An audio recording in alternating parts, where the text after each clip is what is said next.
Hello and welcome to the interview. I'm speaking with somebody actually I've spoken with a couple of years ago, Farzana Haniffa, a lecturer now at the Colombo University. Welcome to the program. Thank you. An issue that I recently published online was anchored to this sadly enduring issue of the displacement of northern Muslims. It is not, unfortunately, on the radar at the moment because the Sinoja, as you know, is on the resettlement of the Tamil IDPs in particular.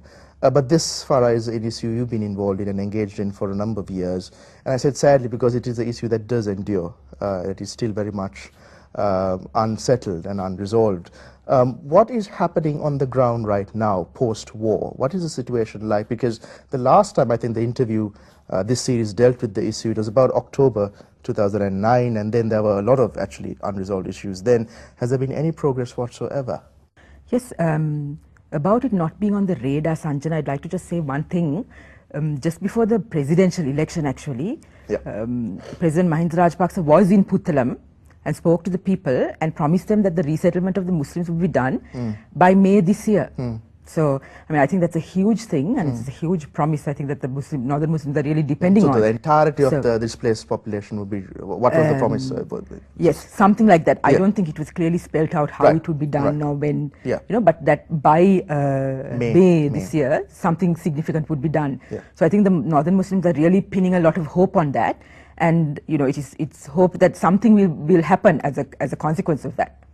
But in terms of what's happening now, well, for a long time, you know, this issue of sort of the old IDPs versus the new IDPs has been sort of coming up, and a large number of the old IDPs constitute the Muslim population. Correct. So, since the government is under pressure to resettle the new IDPs, the settlements are constantly happening now, and all of that, there hasn't been that much attention on the old IDPs. And the old IDPs, the majority, I think. Majority are the northern Muslims. Right? So even now, there's no real plan. It doesn't seem like there's any sort of a plan to do that, no process through which there's no thinking, there's none of that, there's no institution set up for you know, northern Muslim resettlement, which is a little different from the resettlement of say Manik Farm Tamils. What are those differences? I mean, broadly speaking, broad brushstrokes. I mean, well, it's a huge population of what are we talking over about? 100,000, right? And dispersed over a large area, majority in Puttalam, but not only Puttalam. They were displaced from 5 districts in the north, which have very different conditions now, both in terms of infrastructure, in terms of security concerns, all of that. The experiences are very different. So, I mean, the community itself is very different. I mean, such a large community cannot have a uniform position in terms of resettlement also. So there's that. So all of these things constitute a huge problem, and you have to remember they've been displaced for 20 years. Correct, that's what we're going to get to. I mean, this is over 2 decades of displacement, and the population, this displaced population itself has grown, I would imagine. So, I mean, when you're talking about going back, it's about also creating that infrastructure to allow for that greater population to come back to, right? Yes, and also, I mean, the huge problem of land. Right? I mean, a family, you know, a nuclear family of a mother, father, and 3 children is now like 25 people. You know, because the family has grown. So, you know, if people are to move back, then certain kinds of things have to be set in place to accommodate this large population that might move back. What are those things, for example? Well, the question of, you know, can all of these people come back? Okay, what kinds of facilities are available? What kinds of infrastructure? What kinds of health services? Education? Those kinds of services is a question.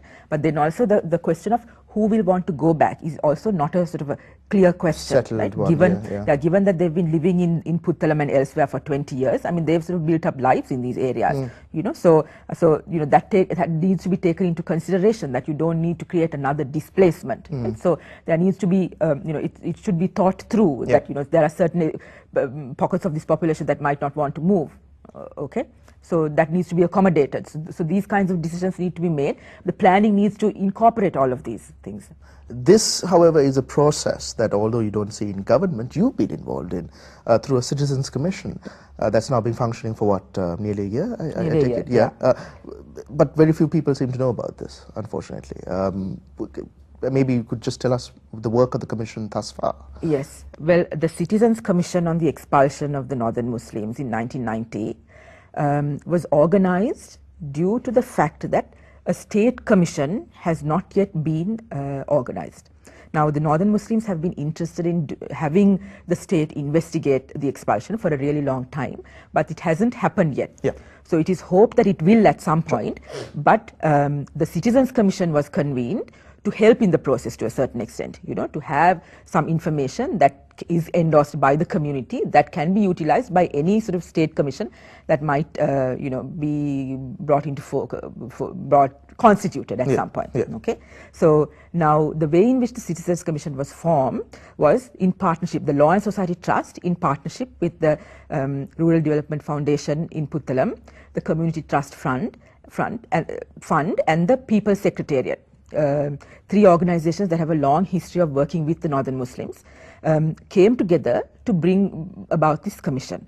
And in addition, the commission has an advisory group of senior activists, and the commissioners themselves. We have 10 commissioners. Okay, and they also constitute academics, committed civil society activists, people with long serving social justice backgrounds who have shown some interest in the Northern Muslim issue. So the point of this commission is to produce some documentation on the expulsion. I mean, there has been a lot of research that has been done on the expulsion, but the difference between the commission and the research that has already been done is that the commission hopes to be something that is sort of endorsed by the community.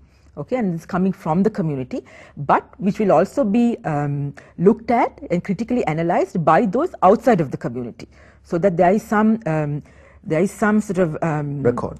Yeah, a record, but also an acknowledgement from a community that is outside of the Northern Muslims, right? Because there has been a lot of sort of generation of information, discussions of what has happened to the Northern Muslims, but it has sort of limited itself to the Northern Muslim community only. I mean, I think the larger Sri Lankan population itself has very little awareness of the extent of the expulsion, the numbers that were displaced.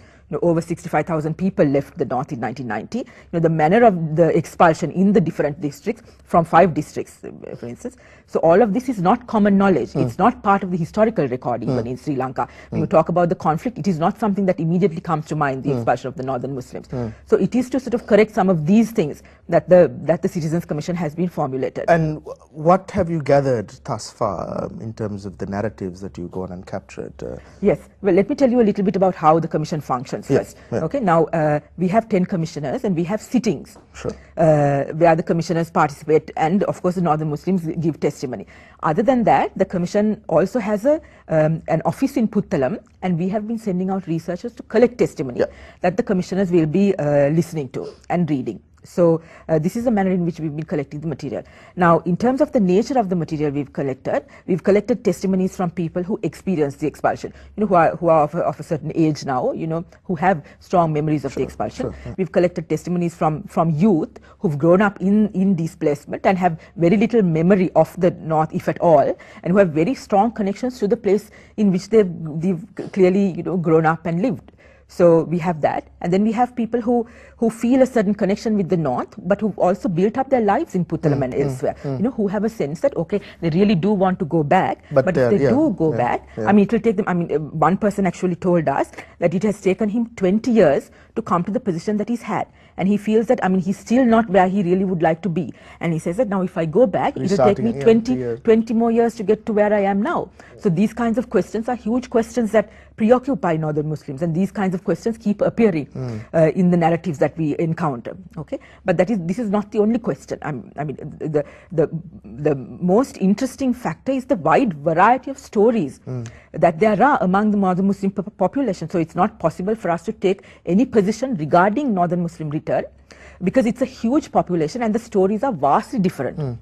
So for instance, I mean, in terms of return, there are some who are not so eager to go back because they have, established incomes and established ways of life in the places in which they've been displaced. But there are other communities who are really very eager to go back because they feel like there's lots more opportunities for income generation activities and things like that they don't have any opportunities for in places like Puttalam. In terms of the material that you've collected, the diversity, the rich diversity you speak of,